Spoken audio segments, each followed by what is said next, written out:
नमस्कार, स्वागत है आपका हमारे अमृत विचारधारा यूट्यूब चैनल में। मित्रों, आज की ये कहानी आपको जीवन में काफ़ी कुछ सीख देने वाली है, इसीलिए इस कहानी को आप पूरा जरूर सुनिएगा। किसी नगर में एक महान संत का आगमन हुआ। लोग अपनी अपनी समस्याओं का समाधान पाने के लिए उस संत के पास आने लगे।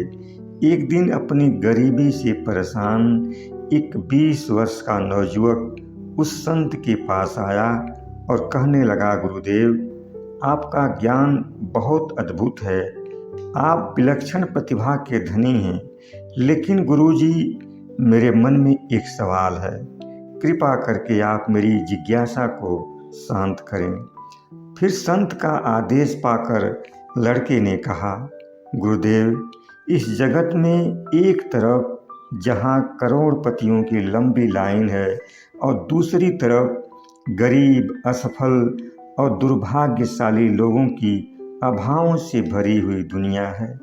मेरा सवाल यह है कि यह विभाजन कहाँ से शुरू हुआ? गुरुजी ने कहा, बेटे, बहुत समय पहले जब व्यक्तियों के विचार या मन का संचालन शुरू हुआ था, तो दुनिया में कोई भी व्यक्ति, चाहे वो जिस भी हाल में हो, उसकी एकाग्रचित विचारधारा ने उसका निर्माण किया है।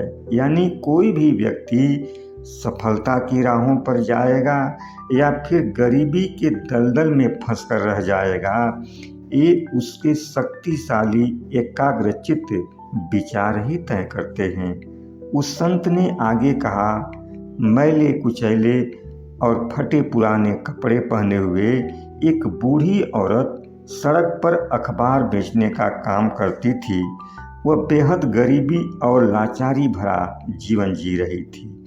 उसकी हालत देखकर किसी ने उससे पूछा कि आप इतना कष्ट झेल रही हैं, क्या आपका कोई दुनिया में नहीं है? वह बूढ़ी औरत कहने लगी, मैं एक मंत्री की बेटी हूँ। फिर उस व्यक्ति ने चौंकते हुए पूछा, तो फिर आपके ये हालत क्यों है? बूढ़ी औरत ने कहा, खुशी और पैसा मेरे लिए नहीं है। मेरे परिवार ने अपनी सारी जिंदगी में गरीबी को ही अपना बड़कपन समझा है। आज मेरे पिता दुनिया में नहीं है, लेकिन वो जहाँ भी होंगे, मुझे इस हालत में देखकर गर्व अनुभव करते होंगे। कहने का मतलब, उस परिवार में पीढ़ियों के माध्यम से बोया गया विचार रूपी बीज स्वास्थ्य, पैसा और खुशी के लिए नहीं, बल्कि गरीबी और बीमारी के लिए बोया गया, जिसकी फसल वो बूढ़ी औरत एक धनी शहर की शांत गलियों में गरीबी और लाचारी के रूप में काट रही थी। उस संत ने आगे कहा कि यह देखना कठिन नहीं है कि किसी परिवार में पीढ़ियों से तैयार किया गया कौन सा विचार मन में बोया गया था और परिणाम स्वरूप जीवन में उन्हें क्या मिला, क्योंकि केंद्रित विचार शक्ति का एक लंबा मार्ग है। गुरुदेव ने उस नवयुवक को और अच्छी तरह समझने के लिए एक छोटी सी कहानी सुनाते हुए कहा, एक किसान के 2 बेटे थे। किसान का बड़ा बेटा बहुत बड़ा जमींदार बनना चाहता था, लेकिन उस किसान का छोटा बेटा संगीत का प्रेमी था। बड़ा भाई हमेशा अपने छोटे भाई का मजाक उड़ाया करता था। छोटा भाई अपने बड़े भाई की बात का बुरा नहीं मानता, लेकिन वो अपने बड़े भाई की किसी भी कार्य योजना में शामिल नहीं हुआ। वो संगीत में ही अपनी रुचि का पालन करते हुए समय के साथ आगे बढ़ने लगा। कई वर्ष बीत गए, फिर बड़ा भाई अपने प्रयास से बहुत बड़ा जमींदार बन गया और छोटा भाई अभी भी अपनी गरीबी में संगीतकार बनने के लिए संघर्ष कर रहा था। और कुछ दिन के बाद छोटा भाई भी एक बहुत बड़ा संगीतकार बन गया।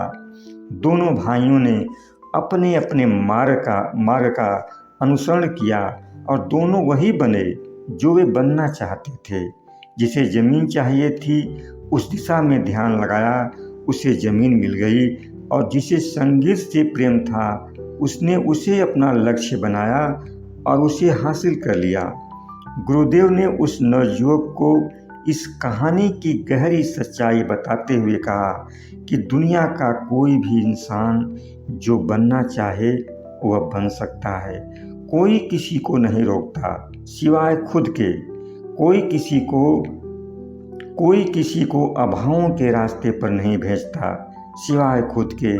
हमारे सामने तो अवसरों से भरी एक शानदार दुनिया मौजूद है जो तमाम पदार्थों से भरी हुई है। इसमें किसी के लिए कोई सीमा निर्धारित नहीं है। हमारे जीवन की परिस्थितियाँ हमारी ही चेतना की उपज होती हैं। एक कूड़ा बीनने वाला तब तक कूड़ा ही बीनने वाला रहेगा जब तक उसके पास केवल कूड़ा बीनने वाले की दृष्टि रहेगी। इस सृष्टि का कोई भी पदार्थ विचार शक्ति द्वारा कार्य करता है। अपने जीवन में आपने जो कुछ भी हासिल किया है वह सब कुछ आपके भीतर की बाहरी तस्वीर है। कोई इंसान जिस पल अपने जीवन में कुछ भी चाहता है उसी पल वह उस चीज़ से उसका संबंध जुड़ जाता है। विचार शक्ति एक प्रकार का साधन है और इस साधन से कोई भी अपने जीवन का जैसा चाहे वैसा आकार दे सकता है। जब एक बार कोई व्यक्ति विचारों की एकाग्रता में महारत हासिल कर लेता है तो अपने जीवन का मालिक बन जाता है। फिर वह जो चाहे बन सकता है, जो चाहे पा सकता है। लेकिन विचार शक्ति की साधना एक दो दिन में सिद्ध नहीं हो सकती है, क्योंकि इंसान के मस्तिष्क में हजारों विचार हर समय चलते रहते हैं। इन बेकार के विचारों से छुटकारा पाने का आसान उपाय है कि शांतिपूर्वक नए विचारों के साथ आगे बढ़ना शुरू करें। फिर कुछ समय के बाद पुराने नकारात्मक विचार अपने आप पीछे छूट जाएंगे। गुरुदेव ने नवयुवक से कहा कि दुनिया में तमाम लोग सफलता, समृद्धि, प्यार और पहचान की इच्छा रखते हैं, लेकिन उसे हासिल नहीं कर पा रहे हैं। ऐसा इसीलिए क्योंकि लोगों ने खुद को जानने का पहला सबक ही नहीं सीखा है। ये लोग नहीं जानते कि कैसे और क्या करना चाहिए। लोग बस सोए हुए लक्ष्यहीन जीवन जीते चले जाते हैं। इस दुनिया में सभी के लिए काम भी है और भुगतान भी है, लेकिन जिसे संगीत से प्रेम है उसे संगीतकारों के बीच जाना होगा।